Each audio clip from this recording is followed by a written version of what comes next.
Welcome back, everyone. I have another awesome guest tonight. I have best-selling author, lecturer, minister, counselor, and contactee, James Gilliland. James, thanks so much for joining us. How are you tonight? Oh, doing great. How you doing? Oh, I'm good. I thought we'd start with a little bit about your background and what got you started down your path. Boy, it's a long story. I've had I had like a near-death experience when I was 5 years old, and that one blew me wide open. And then I had another drowning at 25, which kicked me back on again. And that kind of spawned about 30 years of intense training with yogis and lamas and every process-oriented therapy you can imagine, basically. And that's pretty much how things got started. And I was on an intense spiritual journey, my own self-healing and helping others, along the path. And then ships started showing up. So I found that contact comes with enlightenment. When you're on that path, you're going to be contacted. Very interesting. Now, you said ships starting showing up. Yeah. Now, when did you have your first contact? Well, I had, it's funny because Mary Rodwell's here right now, and she does a lot of hypnotic regressions and things like that. And I'm going to do one with her.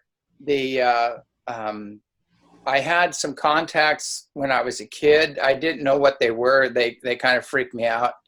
They weren't negative. I just didn't understand them. And then finally, all my life, my dad was involved in Roswell, and my grandmother was the school teacher there.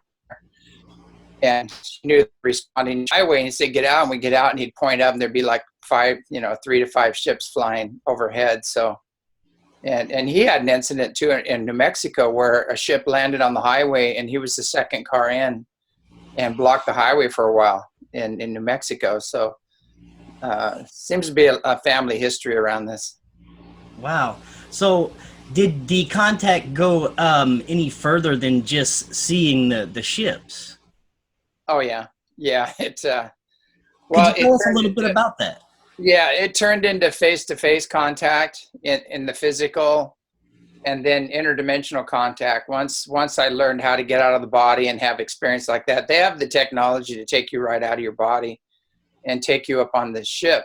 And it's hard to explain. We're not just a body and a personality. We're a spirit that has a body and a personality, and that spirit's multidimensional. So if you have a 6-dimensional being, they'll take you up on your 6-dimensional body, but unless you do your homework, you won't remember it. You won't remember any of it. But the more you meditate, the more the veils come down, and it's easier to remember, what's happening or what's going on. So could you maybe describe some of the beings that you had contact with? Well, the ones that mostly have contact were Pleiadians. They're the ones, the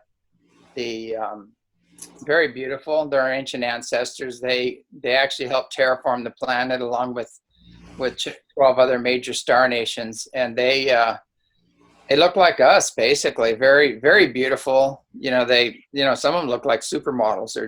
They're very genetically refined, and they seem to be always women in the beginning. They're always females, and then the males came later. So what kind of messages were they giving you in the beginning? Well, almost, it's so funny because they give the same messages as the masters, basically. All the masters have been on the planet. They're very concerned about our consciousness and our environment and the way we behave towards each other and the planet. And basically, clean up our consciousness and clean up, our planet. Basically, they want us to, evolve and keep going forward in evolution. Now, you said the masters. Can you talk a little bit about that? Who are the masters? Well, there's ascended masters from every race that actually just got off the wheel. They got off the wheel of reincarnation, and they're hanging out in the 5th dimension on up. And so when you get out of the fourth dimension, there's many, many levels within the fourth dimension. And the lowest levels are some pretty crazy stuff that goes on. You got some of the low level ETs, you know, that are not very benevolent. They're very self-serving. And then in the mid levels, you have everyday people just reincarnating. In the high levels, you have guides and teachers that are helping people, but they're still stuck on the wheel.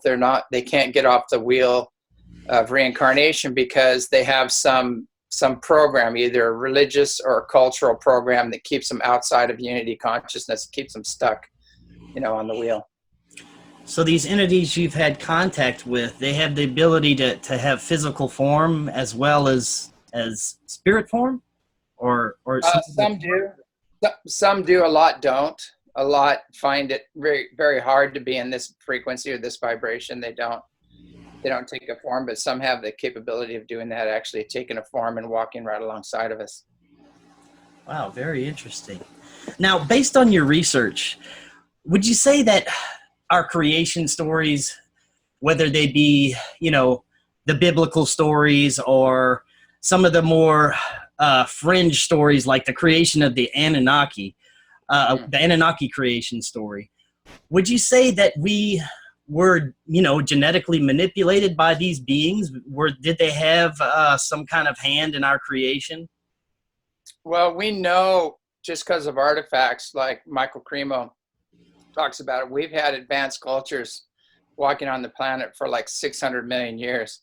So we've had a lot of civilizations that have come here that had to start over, you know, as primitives due to like meteor impacts and pole shifts, and, you know, that whole antediluvian society, you know, that was under the ice that they're digging up right now in Antarctica is part of that process.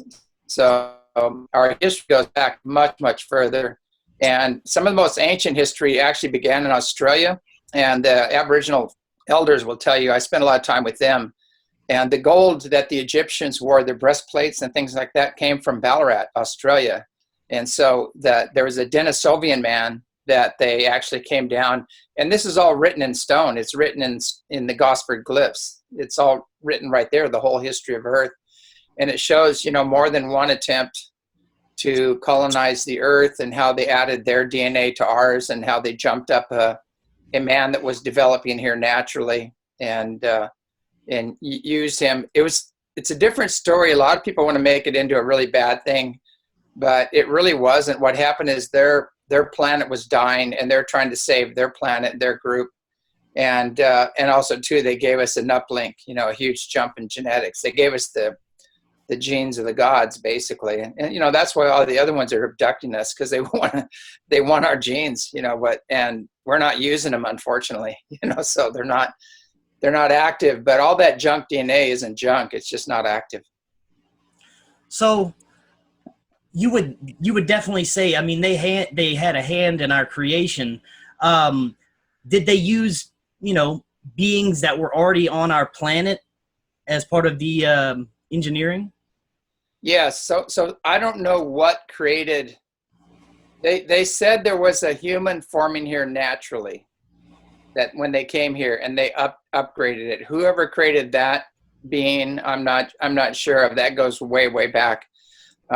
It probably goes back into like Elohim or some other stepping down of, you know, the gods doing something. But it's very, very ancient. But definitely, you know, our history, it goes way, way back, and there's been a series of colonization programs and terraforming here on the Earth. And we're a huge genetic soup of all kinds of people. And the genome experiment proves that we all have Aboriginal genes in us, all of us do. So we do have a common ancestor, and we do have common DNA, as well as all the other DNA, you know. Yeah.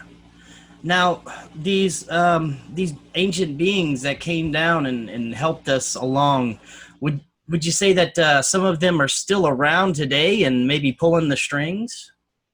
Oh, definitely. Yeah, there's two groups. There's the fallen ones, you know, they call them the fallen Anunnaki, and then there's the benevolent Anunnaki that stayed within universal law, and they continued. And so the good news is the benevolent Anunnaki are coming back now, and they're pulling the fallen ones before the councils and saying, you totally blew it. You stepped out of universal law, and it's time to straighten up your act, and clean up your act. And then you've got the Pleiadians, the Orion Council of Light, the Andromedans, Arcturians, and the Sirians. All those guys are all they're all benevolent, and they're here to help with this shift. And so there's a big cleanup. It goes back to Marduk when he made a pact with the reptilians and for total supremacy, even against his own people. And we're still under that draconian grid, you might say, or draconian law.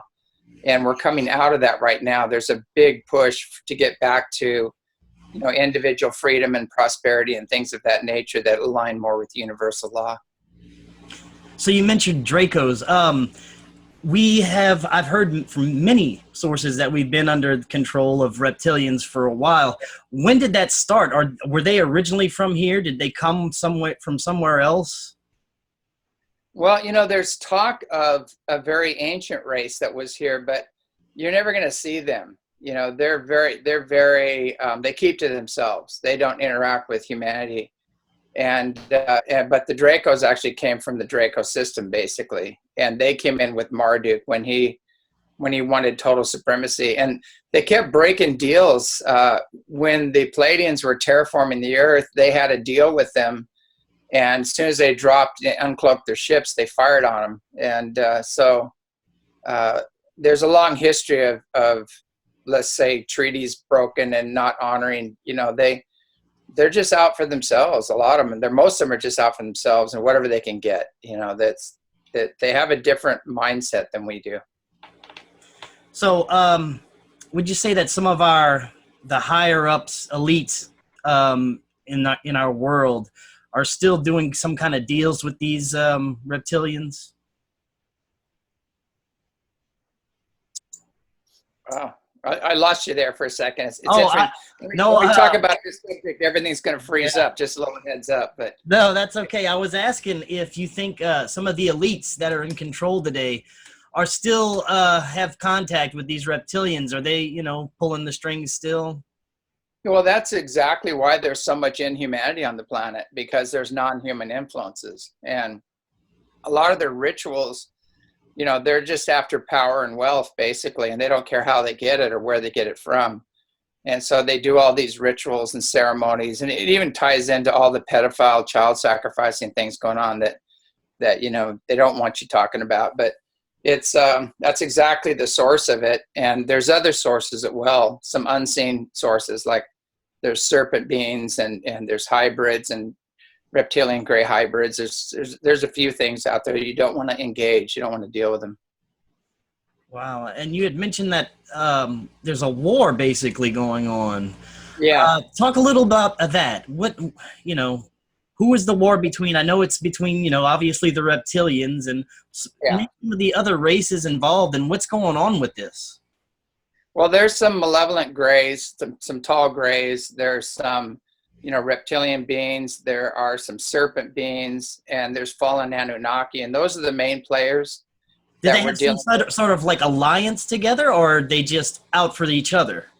Well, it is an alliance, but they're also out for each other. It's kind of a sloppy alliance, because they really don't know how to cooperate very well, other than with their own people. But it's being torn apart right now. It's falling down due to the interactions with the benevolent ones that are coming in very strong, and there's a whole Earth liberation force that's coming through right now to free the planet. And you're going to see, a lot of it's those booms in the sky and those underground quakes that aren't really quakes and things like that. That's most of it, but most people won't see this war. They won't see what's going on. They'll just see the physical counterpart as these structures start unwinding and unfolding. And a lot of these guys are going to be taken down and end up in handcuffs, basically. You'll see that part of it, but most of the non-physical stuff most people won't even be aware of.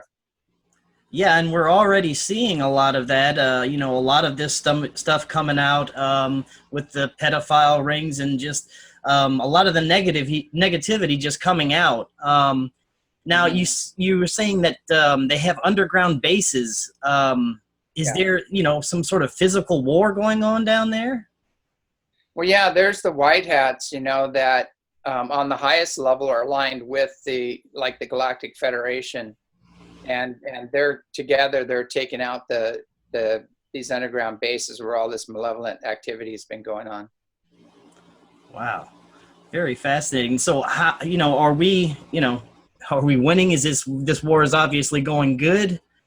Yeah, we can't lose. We can't lose because those guys are not frequency specific to the planet and where it's going. The Earth's evolving, and our whole universe is evolving, because especially our solar system is going to a highly energized place in space right now, and they're not doing too well with it, and they're not frequency specific to this process that's going on. So all they're doing is making it harder for themselves. The only option they have right now is to basically surrender and get into alignment with the awakening healing process, and then a lot of forgiveness will come their way. But if they don't, they're going to be their own worst enemies. The action reaction thing is, it's almost like instant karma is going to be taking place. And you said we were going through a part of space with a different energy. Does that have to do with all the Earth changes we're seeing right now? Yeah, definitely. The Schumann resonance is off the scale. NASA finally released the charts for the cosmic energies that are bombarding the planet right now, and that creates changes all the way down to the DNA. The center of the Milky Way, there's massive gamma bursts coming from that. That's saying we're going to the next level. So all of that's measurable. People don't know the impact of that and how it's going to impact us physically, because that's what most people focus on. But the impact is immense, and you probably noticed how a lot of people are just losing it right now, because everything's coming up for them. All their old wounds and traumas and wrong conclusions, the negative alliances, all that stuff is all coming to the surface for people to see. And the masks are coming down, and everybody's starting to see these people for who they are. Yeah, I mean, we do see a lot of this exposing going on, and it's fascinating. Yeah. Now, I wanted to get back to a little bit about secret space and things that our government is hiding from us. And I've always been fascinated, with the moon and Mars. Do we have bases on the moon? And was there a civilization on Mars, or was there ever once a civilization? Yeah, actually Mars was totally inhabited, and at one time it lost its atmosphere when Maldek or Malona, whatever name you want to give it, blew up and became the asteroid belt. And there's other things that happened, but Mars was totally inhabited. It's still inhabited right now, and we have bases, since the late 60s. We've been going back and forth to the moon and Mars. We've had that technology. And, a lot of the Lockheed guys, executives, have talked about that, right? And then they got snuffed right afterwards, basically. But I try to remember his name, but one of them, talked about that. He said, we can take ET home. And next thing you know, he's dead, basically. So. Wow. It's amazing. So these bases, you would say there's plenty of different races that occupy these bases from our solar system and beyond? Yeah, it seems to be. And that's a real gray area, not to make a pun, but there's grays involved in that. But it's really tricky. Now, that area, I don't have the expertise, and I know they exist. I know some of the history and everything else. I don't know. I focus more on the benevolent ones, and I know who those groups are. Mm-hmm. But there's something happening within those ranks of the secret space fleet. And I know the Marines and most of the Navy are aligned with this, this shift coming. And the Navy would be they're the ones that would be in charge of the secret space fleet. And that's where all the funding goes, all the money goes. So from what I know, there's a shift happening on those levels. Now, I don't know if it's completely shifted and they're getting on the right side of the fence or not, or if there's still some elements that are still tied into the Illuminati or New World Order. But from what I've heard, and this is just from what I've heard from inside people, I don't have any firsthand knowledge of this, but they said there was a kind of a civil war going on, just like we're moving into a kind of a hidden civil war. There's one there as well where the white hats and the benevolent ones are taking all this technology back and out of the hands of the Illuminati, and they're getting on the right side of the fence. And I really hope that's true. Yeah, I do too. Now, where do you see us going within 5 years? First, do you see disclosure anytime soon? Yeah. Well, disclosure is going to come from them. You know, the ETs are going to do it.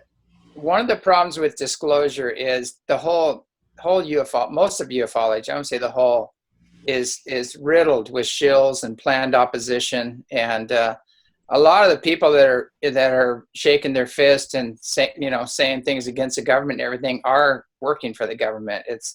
They have a program where it's called planned opposition, that we would riot and we do our own research if we didn't have a savior. And so they actually installed the saviors, and a lot of them are on the dole, and it's kind of sad because it's replete throughout ufology, even spirituality. They creating these think tanks on major mind control programs. And a lot of the New Age teachings, people don't realize, came out of a think tank. They came out of Stanford University, and they're geared that don't look at evil. If you look at evil, you're fear porn, or if you see the negativity, it's in you. And they have all these programs to get you not to recognize that there is a presence here on Earth that's not in our highest and best good. So people need to find more balance and realize, there is a dark side, and enlightenment means to be in knowledge of the whole enchilada, not just a half truth, like everything is good and everything is love and everything is joy. In some civilizations that's true, but not on Earth. Okay, so these entities that you were talking about, not the reptilians, but the some of the more spiritual entities or lower vibrational entities. What kind of control do they have, and what is their role? Is it like the traditional heaven and hell, angels and demons, that sort of thing? Can you talk a little about that? Yeah, you can't really pigeonhole it into one category. It's like I was saying, when you have the grays, it's a real gray area, because you've got some grays that are just little robots, or just little biological robots, and they're sent to do a task. And it depends on who's controlling them as to what's going on. There are some malevolent grays that you definitely want to avoid, and I've had encounters with them, and it was very painful. I mean, they have incredible mind power, and they can blank you out, and they can make you feel like you're going to die in the next moment. Just intense dread. They have that ability. There's others. The reptilians do a lot of mind games too as well, and so what it all boils down to is, if you're only using 10% of your brain, who's in the other 80%? So Right. So we have to activate. We have to activate our own brains, and then they don't have any control over us. Very interesting. Now, we all have heard stories of Germany having involvement with off-world entities during World War II, and Hitler very involved in the occult. Do you have any information about that? Did you do any research into that? Definitely. I have some very high connections, both with Germany and I can't mention, but but I got the whole story. Hitler wasn't killed. He went to Argentina, where he continued. There's a lot of blue-eyed, blonde-haired Germans there, and over in Argentina. That's where that comes from. But he continued. They had a base. They had technology. They actually had the atomic bomb, but they decided not to use it because it was too horrendous. They said they didn't know what the ramifications would be of that, if it would ignite the whole atmosphere and destroy everything on the planet, so they were a lot further along than people think. And that's why we, bagged a bunch of their scientists and brought them over here with that Operation Paperclip to get that technology. But a lot of that, there's two sides to NASA. They have the window dressing, we're shooting up people on these giant firecrackers and rockets. And then they have the other side, where it doesn't cost them anything to go back and forth to the moon. So there's there's two different sides. You've got the secret space fleet, and then you got NASA as the window dressing. So you would say our secret space program basically was birthed from that era in Nazi Germany. Yeah, a lot of it, and also from other. See, the Germans, I think, were the first ones to be operating, with contact and both crash retrieval technology, and they were back engineering it, quite a long time ago. I mean, look at the cars they build. They know how to build things.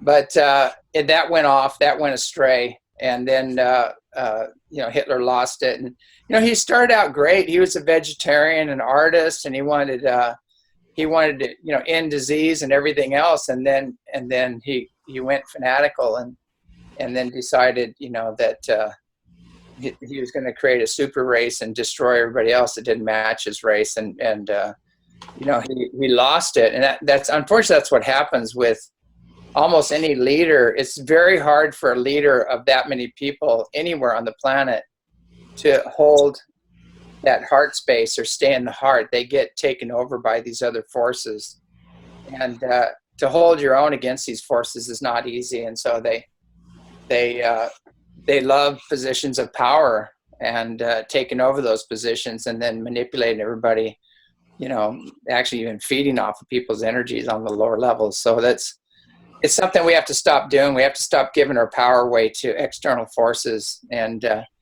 pull our energies back in, to ourselves and make our own personal connection, with source. And, we're like batteries. We're leaking and we're running to this group and that group and this teacher and that teacher. And we're forgetting our own connection. Now, what kind of entities was Hitler and the Germans working with? Were they interdimensional or grays? Well, they had both, and they had a lot of different contacts going. They had channelers that were channeling some women, beautiful women that were actually channeling, and then that got hijacked. That was supposed to go for the good, and that got hijacked. And they had all kinds of things going on there. So I'm not sure exactly who they were. I think one of the women said they're talking to these beings on altar or something, and there's some weird beings coming out of that section. There's some, that movie Fifth Element, those pig head beings. Yeah, they actually exist. That's where they come from, that altar place, and they love piggybacking on people, and so could be that's who they're working with, or they might have been working with Palladians or something. And it went sour. I'm not sure.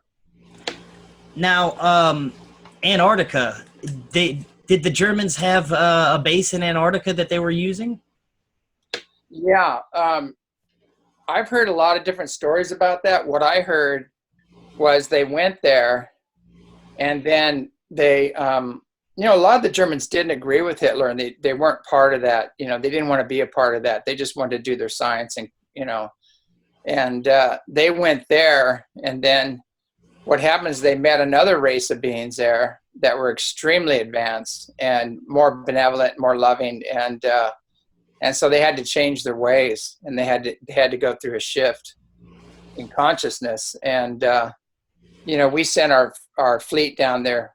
That I think it was Operation High Jump. Everybody has a different name for it, but it didn't work out too well. We sent a bunch of ships there, and a ship is a sitting duck, with their technology. And I guess there was a bit of a skirmish down there, and they came back with their tail between their legs. But there's a lot going on in Antarctica, and there's a lot of different beings. And basically, if we went there in peace, there probably wouldn't be a problem. But when we go there aggressively, it doesn't turn out very good.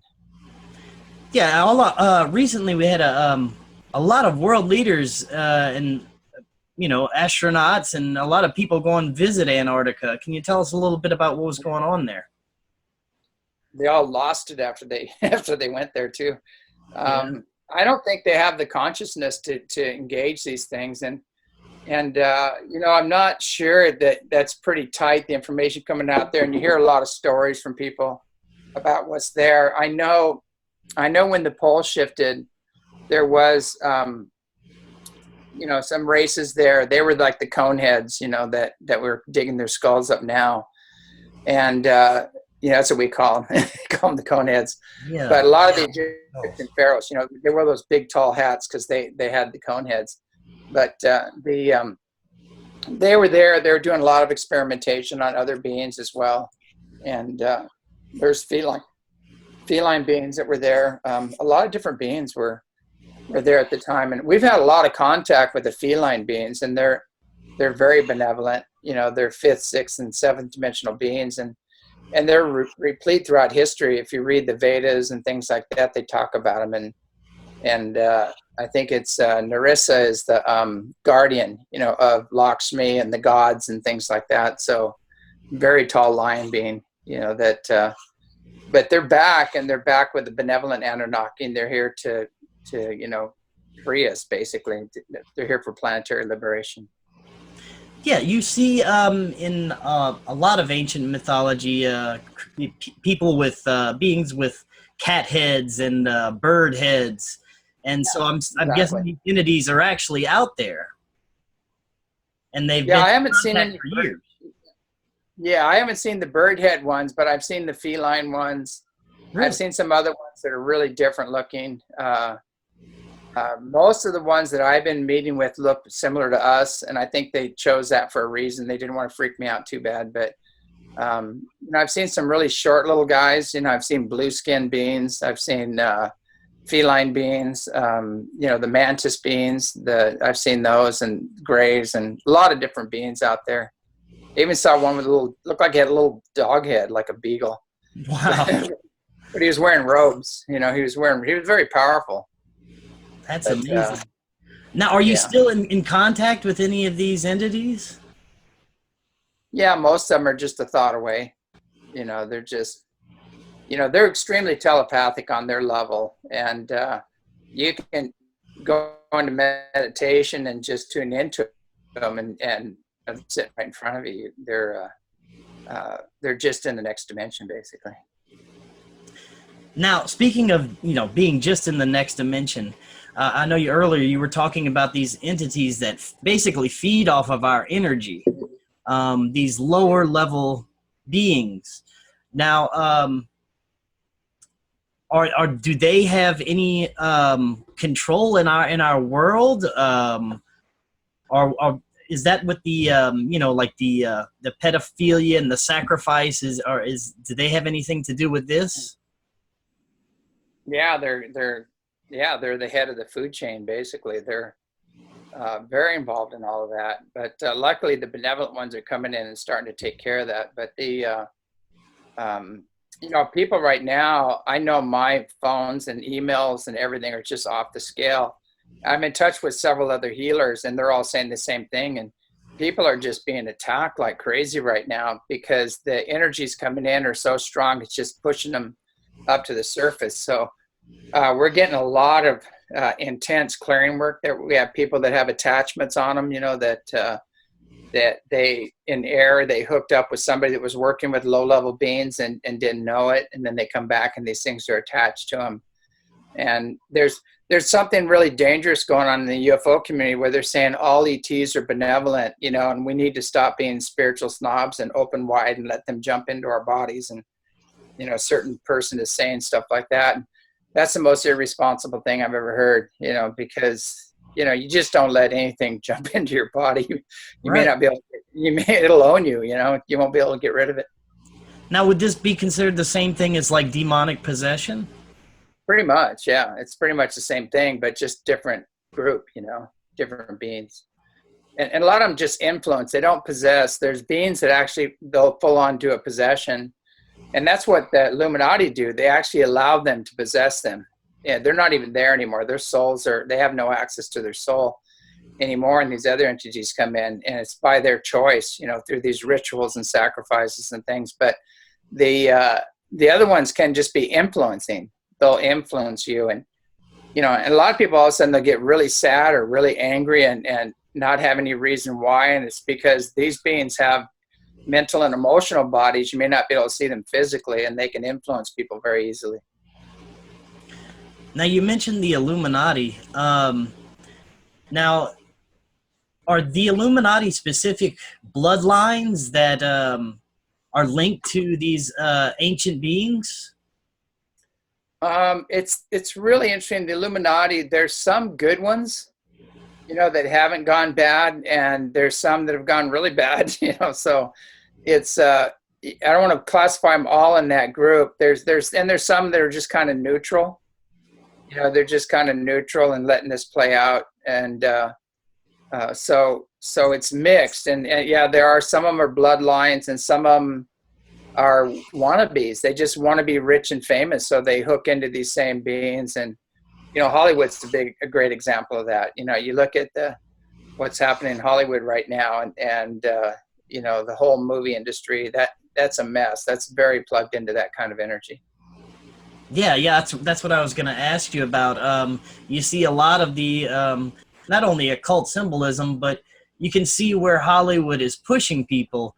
And I was going to ask you talk a little bit about that. What are they trying to do, and what is the end goal? Well, Hollywood, Hollywood, that's what you make your wand out of if you're a sorcerer, basically. So that's where that comes from. But it's all about mind control, and it's about controlling the masses and feeding off the masses, and look at the billions of dollars and resources that go into that, and then where do they go? They don't go to help humanity. They just go for lavish lifestyles, and it's sad, but most of those guys all end up in the gutter. They don't have a very happy life or a very long life, and until the next guy comes along. So it's sad that people worship these people, and they don't know them. If they hung around them for a while, they wouldn't be worshiping them if they watch how they behave. But most of it just fake.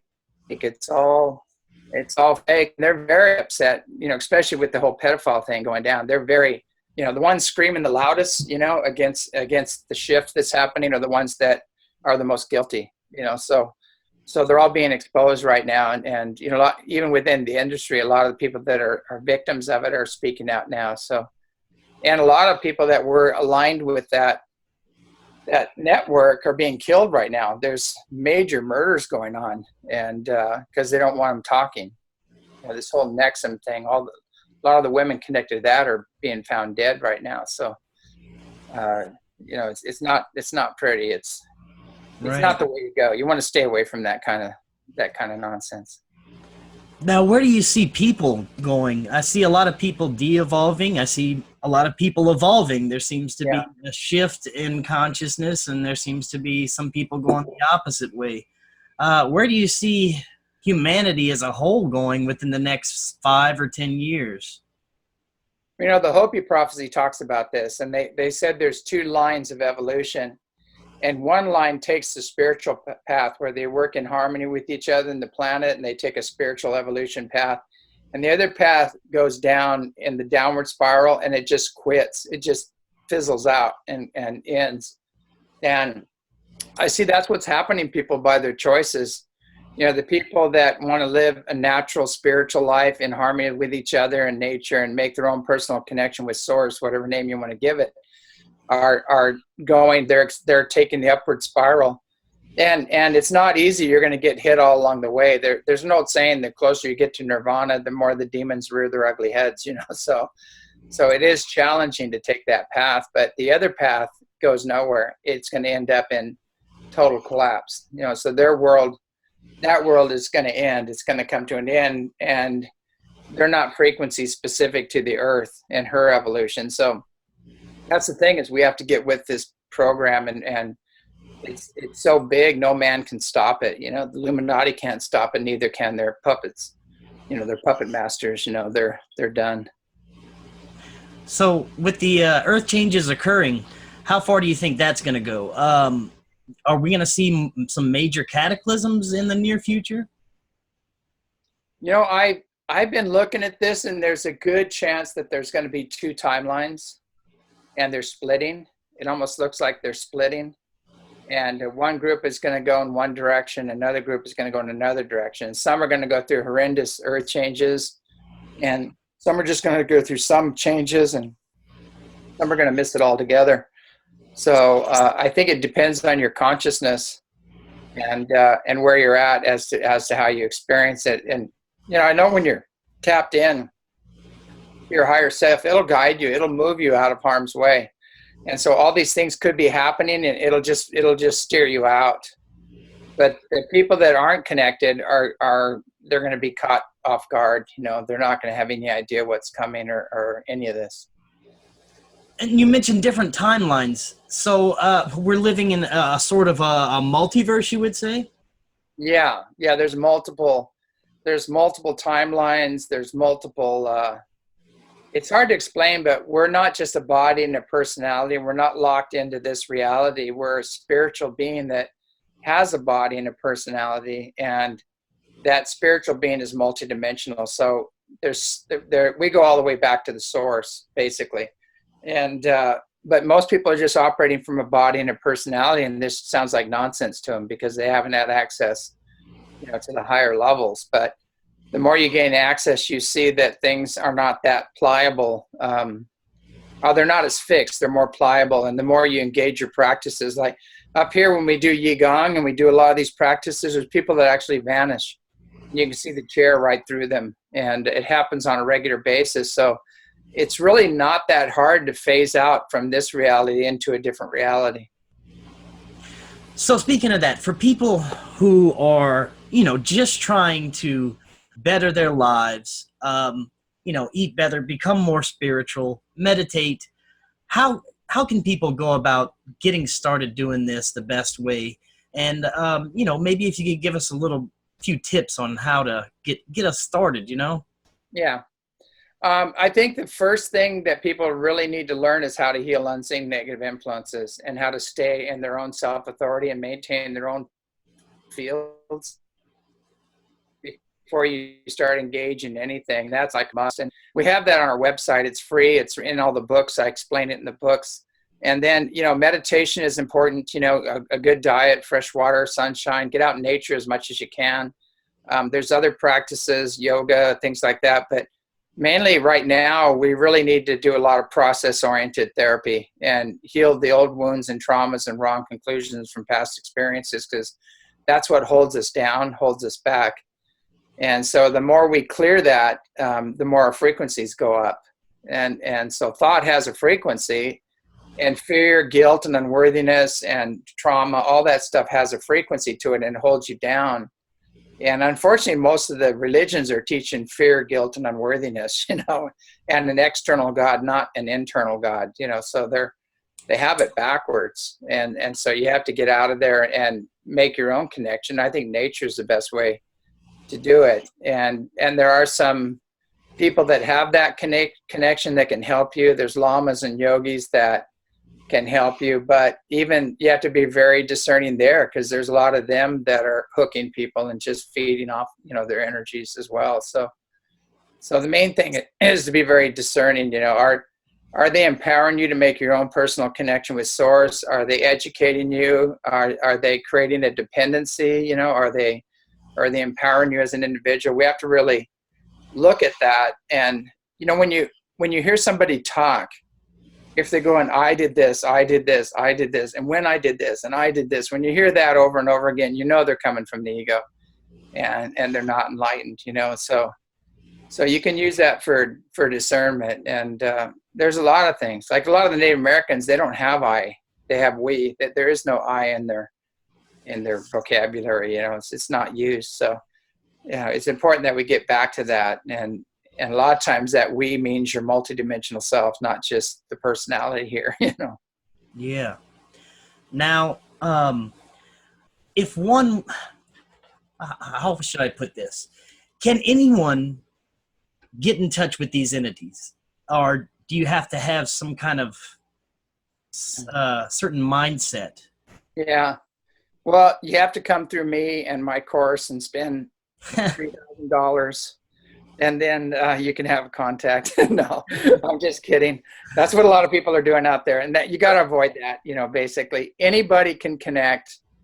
It's actually very important to qualify the connection when you do it, and come through the heart and send out love and joy and bliss. And it's the mind in which you seek is the mind in which you connect, and learn how to clear unseen negative influences, and trust your feeling. If it doesn't feel right, just cut off the connection, and you can call the higher beings in to take them off and do whatever needs to be done. But that's part of the clearing process, but anybody can do it. And what I find out is some of the people that seem to be intellectually brilliant are emotionally stunted, and it's through the heart that you connect.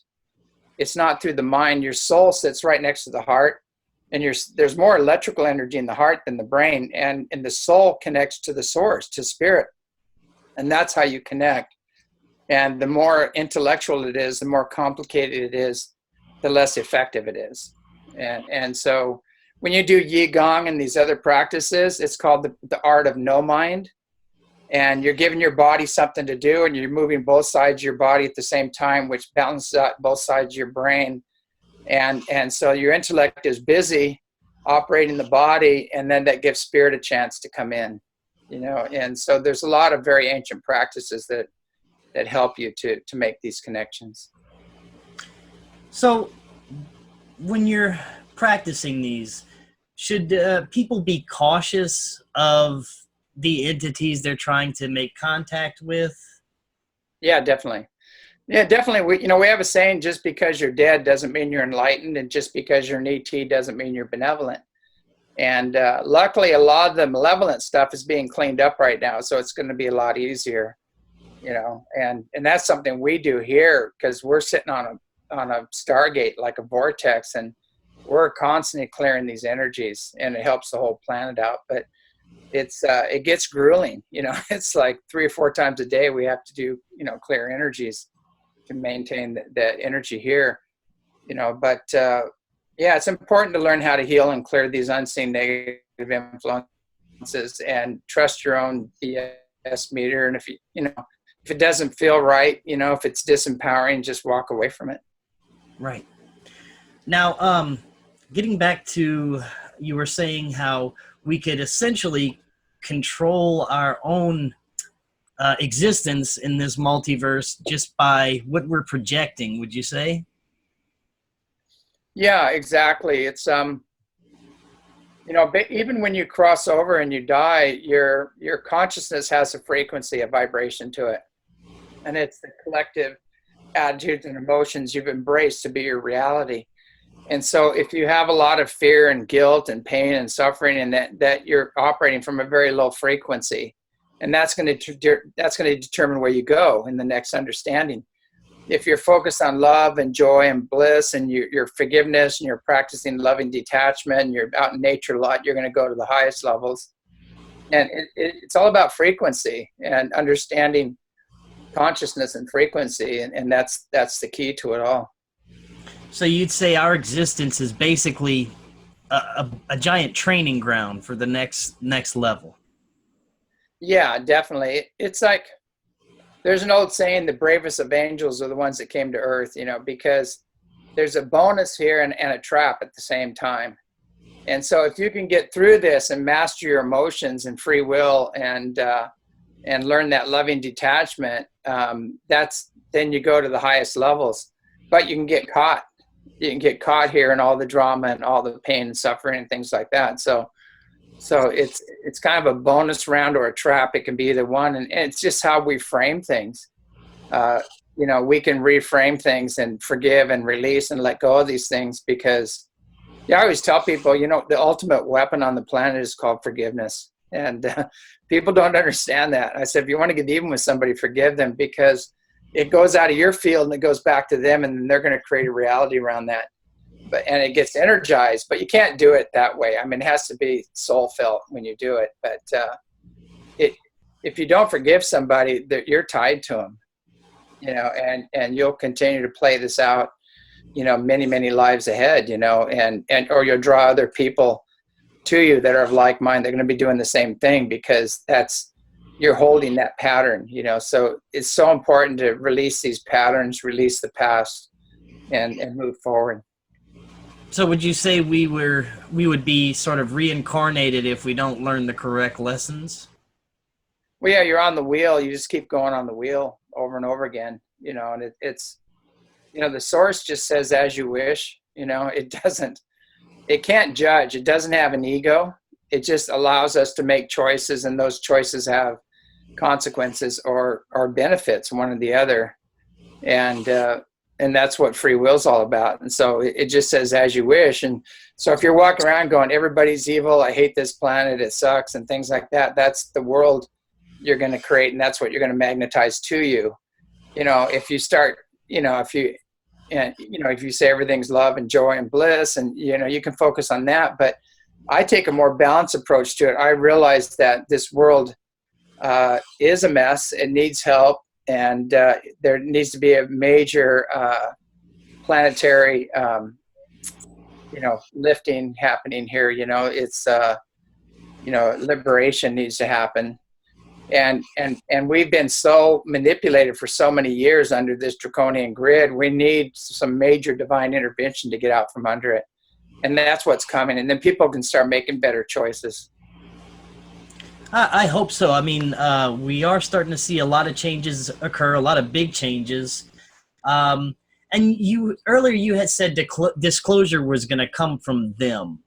Yeah. How far away do you think we are from that? Well, in my book, disclosure's already happened, because some ships flew over Texas, and they did a poll right after that. 99% of the people said they believe UFOs exist. Excuse me. And there's a government cover-up. So you look at those numbers, they're always in the high 80s. And so the cover-up is a total fail. It's already failed. But people are locked into getting a government that's lied to us for over 60 years to tell us the truth. And that's giving your power away. Why do we need their blessing? I mean, and they're going to twist it. Whatever they tell us, they're going to twist it, So to me, I think it's important that each individual does their own research. And they have people in place to keep that going, to keep all the power going to them. It's called a controlled narrative. And I'm working on the uncontrolled narrative right now. It's going to be interesting. But I did a talk on that at Contact in the Desert, and it was very well received. And I said, look, the controlled narrative is to keep it in the past, keep everybody's head cranked back to Roswell and all the other things. And a lot of these things are talking about happened 40 to 60 years ago. And it's also to keep it nuts and bolts, and keep it, in the metal secret stuff. But that's just a little piece of the pie. The big picture is it's multidimensional. We need to ask questions. Who are they? Why are they here? What are their cultures like? I mean, it's already known. I mean, we already know they're here. I mean, everybody knows they're here. But why not go to the next level and start talking about who they are, why they're here, how do they live, what kind of technology, do they have healing technology, free energy? We need to start asking those questions and going in that direction. And there is a group out there that's doing all they can to stop that information from getting out. Well, like you said, hopefully we can defeat that group, and this information can get out for everyone. It would be awesome. It'd be fascinating. And I'd like you to take the last few minutes that we have here to give us any messages you'd like to give us, or anything you got going on with you coming up. Yeah, we've got a major conference here. We've got great speakers coming up here on July 4th weekend. And then we have Soul Tech, Jimmy Church, and that group is coming out in August. We have another one, and we have ongoing sky watches, but we want people to come up and have their own experience, not just believe us. I mean, we have the footage and the pictures and thousands of witnesses, and we have triple PhD Boeing engineers and Lockheed, Skunk Works guy, everybody testifying, about the ships up here. That's a given, but it's really important that people come and have their own experience, and then nobody can take it away from them. And that cracks the egg, it puts a crack in the door. And once that door is open, they usually take it the rest of the way. And that's more important. And I think it's so important right now to just keep an open mind, a loving heart, and pure intent. And that's all you need. That's the prerequisites for contact. And, you know, you don't need to be a rocket scientist. You just need to be a good person, basically, if you want to have contact. And it's all about intention. You know, focus your intention on it and qualify that intention. You know, just say, I want benevolent beings that are here to help humanity, you know, and the earth in the awakening and healing process. And, you know, really qualify that when you're putting that intention out there. All right. Well, thank you. James, I want to thank you so much for joining us tonight. I'd love to have you back on sometime. Sure. It was awesome. And you have a great night, James. I thank you again. All right. You keep up the good work too. Okay. Thank you. All right. Thanks.